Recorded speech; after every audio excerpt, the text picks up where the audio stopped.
The laughter died slowly, like air leaving a balloon. Jimmy Fallon stood frozen behind his desk, his signature smile dissolving into something raw and unrecognizable. The studio audience, moments before erupting in applause for a comedy segment, now sat in absolute silence. Cameras kept rolling, but everyone knew they were no longer watching television. They were witnessing something sacred. It started as just another Tuesday night taping at 30 Rockefeller Plaza. The Tonight Show starring Jimmy Fallon was in full swing, that familiar blue and gold set glowing under hot stage lights. The Roots provided their usual musical backdrop, Questlove's drums keeping perfect rhythm as Jimmy worked his way through another monologue. The energy was electric, infectious in the way late-night comedy always was when everything clicked.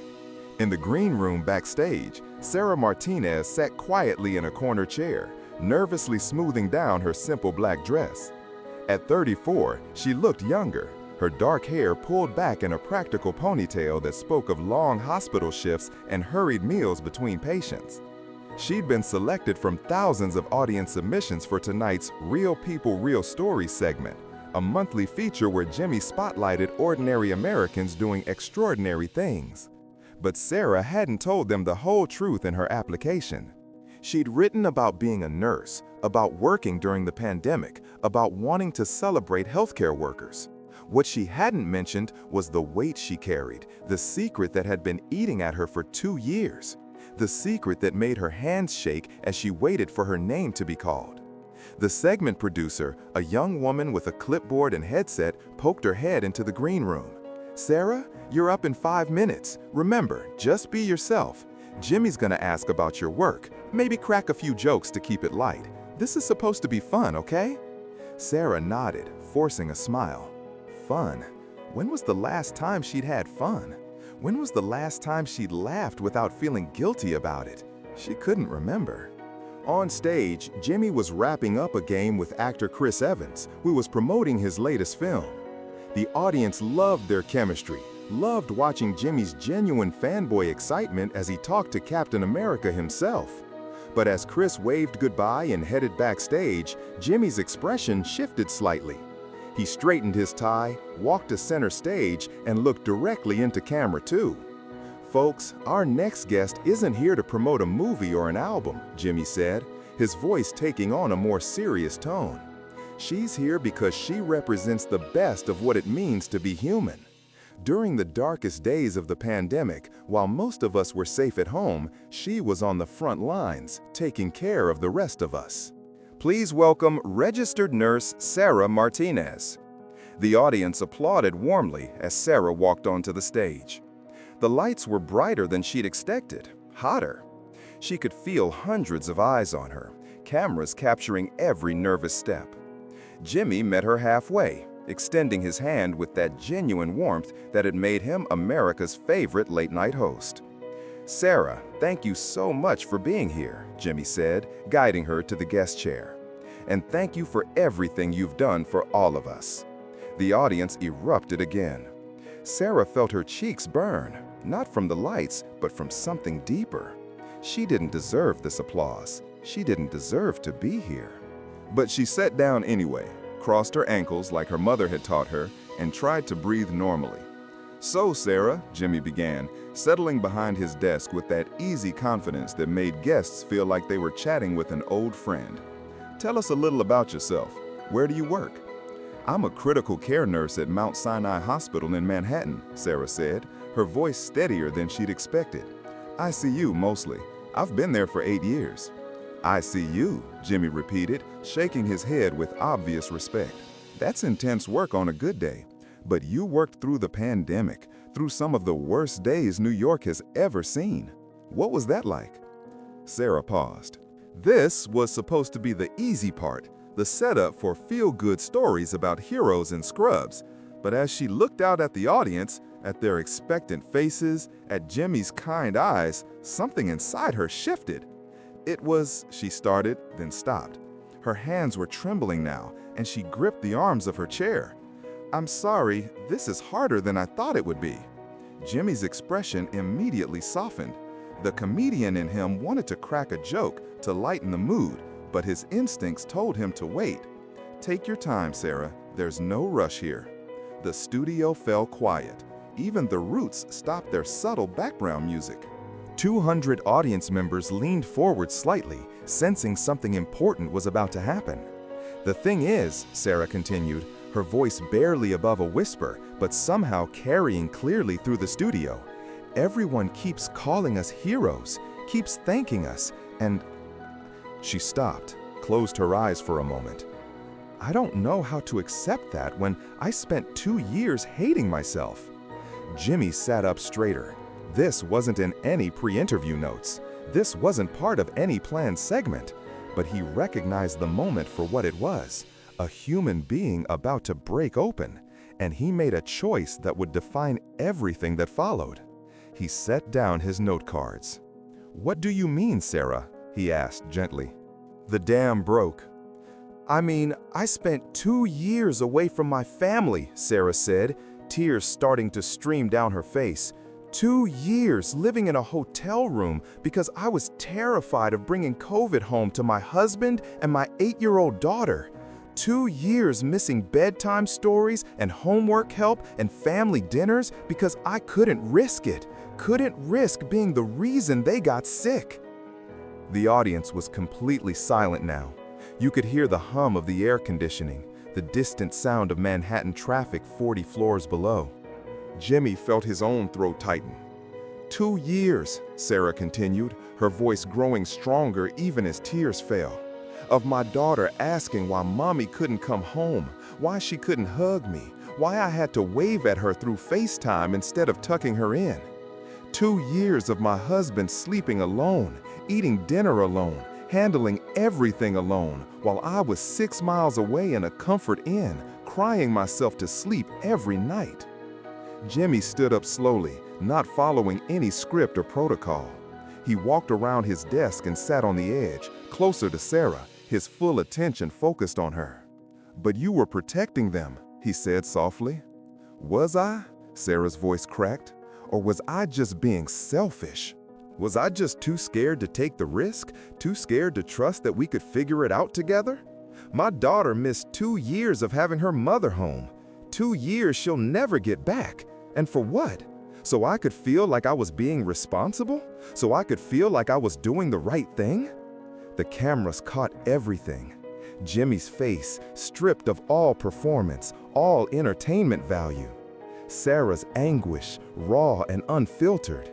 The audience, some with tears in their own eyes, others with hands pressed to their hearts. "Sarah," Jimmy said, and his voice was different now. "Can I ask you something?" She nodded. "How many lives do you think you saved during those 2 years?" Sarah looked up at him, confused. I don't know. That's not how we count." "Guess," Jimmy interrupted gently. "In the ICU, during the worst of it, how many people came through your unit?" "Hundreds," Sarah whispered. "Maybe thousands." "And how many of them went home to their families because of what you did, because of your skill, your dedication, your willingness to show up every single day when the rest of us were hiding?" Sarah stared at him, unable to speak. Jimmy stood up, walked closer to her chair, and did something that broke every rule of late-night television. He knelt down beside her so they were eye level. "Sarah," he said, his own voice thick with emotion, "you didn't miss 2 years of your daughter's life. You spent 2 years making sure thousands of other daughters didn't lose their parents. You spent 2 years making sure thousands of other husbands didn't become widowers. You spent 2 years sacrificing everything so that families you'll never meet could stay together." The studio erupted, not in laughter or polite applause, but in something deeper. Recognition, gratitude, the sound of 200 people understanding, really understanding what sacrifice looks like. But Jimmy wasn't finished. Still kneeling beside Sarah's chair, he reached into his jacket pocket and pulled out his phone. "Sarah, I want you to call your daughter, right now, on live television." Sarah's eyes widened. I can't. She's asleep. It's a school night." "Then call your husband. Tell him to wake her up. Tell him the Tonight Show wants to talk to the daughter of a hero." "Jimmy, I can't." "Yes, you can." His voice was firm but gentle. "You've spent 2 years punishing yourself for doing something extraordinary. It's time to let your family tell you what they think about what you did." With shaking hands, Sarah dialed her husband's number. The call connected, and Jimmy gestured to his sound engineer to put it through the studio speakers. "Sarah?" David's voice filled the studio, confused and concerned. "Honey, what's wrong? Aren't you supposed to be taping right now?" "I am taping," Sarah said, laughing through her tears. "I'm on stage right now. David, Jimmy Fallon wants to talk to Emma." A pause. "Jimmy Fallon wants to talk to our 8-year-old? Tell him yes," Jimmy called out loudly enough for David to hear. "Tell him Jimmy Fallon wants to talk to the daughter of the bravest woman in America." They could hear David moving through the house, could hear him gently waking Emma, explaining what was happening. And then a sleepy young voice. "Mommy, are you really on TV right now?" Sarah broke down completely. "Hi, baby. Yes, I'm on TV." "That's so cool. Are you famous now?" The audience laughed, but it was gentle laughter, the kind that comes from recognizing something pure and beautiful. "Emma," Jimmy said, leaning toward Sarah's phone, "this is Jimmy. Your mom is here with me, and I wanted to ask you something really important." "Okay," Emma said, suddenly wide awake. "Your mom has been telling me about the last couple of years, about how she had to stay away from home to keep you and Daddy safe, and she's feeling really bad about missing so much time with you. What do you want to tell her about that?" Emma was quiet for a moment. Then, in the clear, honest voice that only children possess, "I want to tell her that I'm proud of her, and that even when she wasn't home, she was still taking care of me.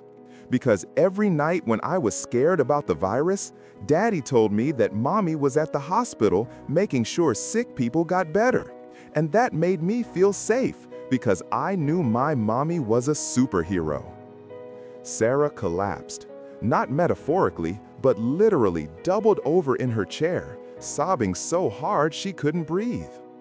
Jimmy reached out and held her shoulder, tears streaming down his own face. "And Emma," Jimmy said into the phone, "do you want your mommy to come home tonight?" "Yes," Emma practically shouted. "Can she come home right now?" Jimmy looked at Sarah, who was nodding frantically through her tears. "She's coming home tonight, Emma. She's coming home right now." "Really? Really? And Emma, your mommy is going to be home for breakfast tomorrow morning, and the morning after that, and every morning for as long as you want her there." The phone call ended with promises and I love yous, and Emma's excited voice telling Daddy that Mommy was famous and coming home. When Sarah finally hung up, the studio was still completely silent. Jimmy stood up, walked back to his desk and faced the audience. "Ladies and gentlemen," he said, his voice carrying the weight of absolute conviction, "this is what a hero looks like. Not someone in a cape or a costume, but someone who gives up everything, who sacrifices their own happiness, their own comfort, their own time with the people they love most, so that strangers can survive." He turned back to Sarah, who was trying to compose herself. "Sarah, I want you to do something for me. I want you to stop punishing yourself for saving lives. I want you to stop feeling guilty for being brave. And I want you to go home tonight and let your family remind you who you are." But Jimmy had one more surprise. He walked backstage for a moment and returned with a small wrapped box. "This is from all of us here at The Tonight Show," he said, handing it to Sarah. "But more importantly, it's from every family in America who still has their loved ones because people like you showed up when it mattered most." Sarah opened the box with trembling fingers. Inside was a simple silver necklace with a pendant that read, "Hero, someone who gives up their own comfort so others can find theirs." "I can't accept this," Sarah whispered. "You already have," Jimmy replied. "The question is whether you're going to accept what it means." The show ended differently that night. No final joke, no musical guest, no traditional closing. Jimmy simply stood with Sarah as the audience gave her a standing ovation that lasted nearly 5 minutes. When the cameras finally stopped rolling, half the audience was still on their feet, still applauding, still trying to express their gratitude for something they'd never fully understood before. But the story didn't end when the camera stopped. Within hours, the segment had been posted online and was spreading across social media faster than anything The Tonight Show had ever produced. Not because it was funny or clever or perfectly crafted, but because it was real. Because it showed something that people desperately needed to see, what genuine sacrifice looks like, and how healing can happen when someone finally says the words that need to be said. Sarah went home that night. For the first time in 2 years, she walked through her own front door, kissed her husband, and tucked her daughter into bed. Emma held on to her so tightly that Sarah had to stay until she fell asleep, curled up in the chair beside Emma's bed, watching her breathe, marveling at how much she'd grown, how much she'd missed, how much she'd protected. 3 months later, Sarah received a letter from a family in Ohio. Their father had been in the ICU with COVID in March 2021. They'd found Sarah's name in his medical records. They wanted to thank the nurse who had held their father's hand during his last moments, who had FaceTime with their family so they could say goodbye, who had made sure he wasn't alone when he died. Sarah didn't remember the specific patient, there had been so many, but she remembered the feeling of holding hands with strangers, of being the bridge between families torn apart by distance and disease, of being present for moments that should have belonged to loved ones, but instead belonged to her. She framed the letter and hung it in her kitchen, next to Emma's latest drawing of their family. In the drawing, Sarah was wearing scrubs and a cape. The caption, in Emma's careful 8-year-old handwriting, read, "My mommy the hero." Jimmy Fallon kept the recording of Sarah's phone call with Emma on his personal device. Sometimes, when the pressures of television and celebrity and maintaining his public persona felt overwhelming, he'd listen to it. He'd hear Emma's voice saying, "My mommy is a superhero," and remember why some moments matter more than entertainment. The Tonight Show received thousands of letters from healthcare workers after Sarah's appearance. Letters from nurses and doctors and respiratory therapists who had made similar sacrifices, who had carried similar guilt, who had needed someone to tell them that their suffering mattered, that their choices were brave, that they weren't selfish for protecting the people they loved in the only way they knew how. Jimmy started reading these letters on air, not as comedy material, but as reminders. Reminders that heroes don't always recognize themselves, that sacrifice often looks like loss until someone helps you see it differently, that sometimes the most important thing a television show can do is stop trying to entertain and start trying to heal. Sarah still works at Mount Sinai Hospital. She still takes care of critically ill patients, still works long shifts, still comes home exhausted and emotionally drained. But now she comes home every night, to her own bed, her own kitchen, her own family. And sometimes, when Emma has trouble sleeping, she asks Sarah to tell her about the night she was on television, about the night Jimmy Fallon called her a hero, about the night she finally came home. Sarah tells her the story, every detail exactly as it happened, because some stories are too important to change, too sacred to embellish. Emma usually falls asleep before the story ends. But Sarah always finishes it anyway, always whispers the final words into the darkness. And then Mommy came home and she never left again. Because that's what heroes do, eventually. They come home. But the ripple effects of that night continued to spread in ways no one could have predicted. The video clip of Sarah's confession and Jimmy's response became the most watched Tonight Show segment in the program's history, surpassing even the biggest celebrity interviews and viral comedy bits. Within a week, it had been viewed over 50 million times across all platforms. More importantly, it started conversations that needed to happen. In living rooms across America, families began talking about sacrifice differently. Children asked their parents about the healthcare workers they knew. Adults reached out to friends and relatives who had worked through the pandemic, many for the first time acknowledging the weight of what they had carried. Sarah found herself at the center of something much larger than she had ever intended. The hospital received hundreds of letters addressed to her personally, from patients' families, from other healthcare workers, from people who simply wanted to say thank you to someone who had given so much. She read every single one, often through tears, finally beginning to understand the impact of her choices. Dr. Patricia Reynolds, the chief of critical care at Mount Sinai, called Sarah into her office 3 days after the show aired. Sarah had been nervous, wondering if appearing on television had somehow violated hospital policy or professional boundaries. Instead, Dr. Reynolds offered her something unprecedented. "Sarah," Dr. Reynolds said, gesturing to a chair across from her desk, "I've been the chief here for 15 years. I've seen nurses come and go, I've seen heroes, and I've seen people who were just doing a job. What you did during the pandemic, the way you handled yourself, the sacrifices you made, that goes beyond anything I've ever witnessed." Sarah shifted uncomfortably. Even after Jimmy's words, after the audience's response, after Emma's proud declaration, she still struggled to see herself the way others did. "What I'm offering you," Dr. Reynolds continued, "is a position I've never offered anyone before. I want you to head up our new healthcare worker wellness program.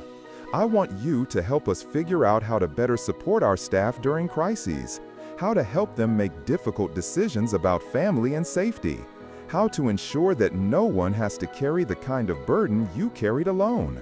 The offer was overwhelming. It meant more responsibility, more visibility, more opportunities to help. But it also meant talking about those 2 years regularly, revisiting the pain, the guilt, the isolation she had worked so hard to process and move beyond. "I need time to think about it," Sarah said finally. "Of course, but Sarah, I want you to consider something. What you went through, the way you handled it, the strength you showed, that can help other people. Your story can prevent other healthcare workers from suffering in silence the way you did." That night, Sarah sat in Emma's room long after her daughter had fallen asleep, thinking about Dr. Reynolds' offer. Emma stirred in her sleep, reaching out instinctively for her mother's hand. Sarah took it gently, marveling at how small and warm it was, how much comfort it brought her even now. "Mommy," Emma whispered, half awake, "are you okay?" "I'm perfect, baby," Sarah replied, meaning it for the first time in years. "Go back to sleep." But Emma was more awake now, sitting up slightly in bed. "Mommy, why did you cry on TV?" Sarah had been dreading this question, though she knew it would come eventually. How do you explain adult grief and sacrifice to an 8-year-old? How do you help a child understand choices that you're still learning to understand yourself? "I cried because I was sad that I missed so much time with you," Sarah said carefully, "and because I was scared that you might be angry with me for staying away." Emma considered this seriously, the way children do when they're processing something important. "I was sad too," she said finally. "But Daddy explained that you were saving people, like a doctor saves people, but different. And I was proud of you for saving people, even though I missed you." "You were proud of me?" "Every day. At school, when kids talked about their moms and dads, I told them my mom was saving people from the virus. Mrs. Patterson said that made you a hero, and heroes sometimes have to do hard things." Sarah felt tears coming again, but these were different tears. Not tears of guilt or grief, but tears of recognition, of finally seeing herself through her daughter's eyes.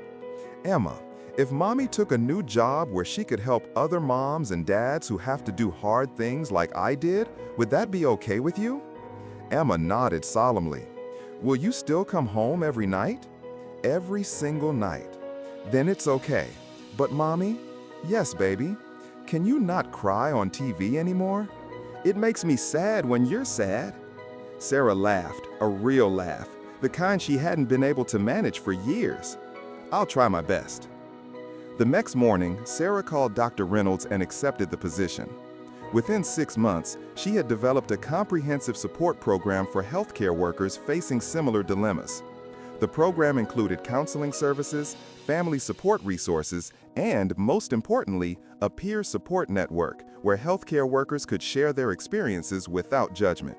The program was eventually adopted by hospitals across the country, and Sarah found herself traveling to medical centers nationwide, sharing her story, helping other healthcare workers understand that their sacrifices were valid, their choices were brave, and their struggles were not shameful. Jimmy Fallon invited her back to The Tonight Show a year later, not as a guest, but as a friend. The interview was different this time, lighter but no less meaningful. They talked about the wellness program, about the thousands of healthcare workers who had found support through Sarah's initiative, about how one moment of vulnerability had transformed into a movement of healing. "You know, Sarah," Jimmy said during that second appearance, "when you first sat in that chair a year ago, I don't think either of us knew what was going to happen." "I definitely didn't," Sarah laughed. "I thought I was just going to talk about being a nurse for 5 minutes and go home. Instead, you changed how America thinks about sacrifice, about healthcare workers, about what it means to be a hero. That's not a small thing. It's not about me, Jimmy. It's about all the healthcare workers who were struggling in silence, who needed someone to tell them it was okay to have made hard choices, to have felt scared, to have missed time with their families. I just happened to be the one who was brave enough or broken enough to say it out loud." The audience applauded, but it was different from that first night. This was applause for someone who had found her way through the darkness, who had transformed her pain into purpose, who had proven that healing was possible. After the show, as Sarah was leaving the studio, Jimmy caught up with her in the hallway. "Sarah, I need to tell you something," he said. "That night, when you broke down on stage, when you called Emma, that changed me too. It reminded me why I do this job, why any of us do this job. It's not about the laughs or the ratings or the celebrity interviews. It's about moments when we can actually help people, when we can be part of something bigger than entertainment." Sarah smiled. "Thank you, Jimmy, for stopping the show that night, for letting me fall apart on national television, for helping me see that sometimes falling apart is the first step toward putting yourself back together." Today, Sarah's story is taught in nursing schools across the country as an example of ethical decision-making under extreme circumstances. Her wellness program has helped thousands of healthcare workers process their own pandemic experiences. And every night, she still goes home to Emma and David, still tucks her daughter into bed, still marvels at the ordinary miracle of being present for the small moments that make up a life. Emma is 10 now, proud and protective of her mother's story, but more interested in her own adventures, her own dreams, her own understanding of what it means to help others. Sometimes she tells her friends that her mom was on TV once, but mostly she just knows her mom as the person who makes her breakfast every morning, who helps with homework every evening, who is always, always there when she needs her. Because that's what heroes do. Eventually, they come home. And then they figure out how to help other heroes find their way home too.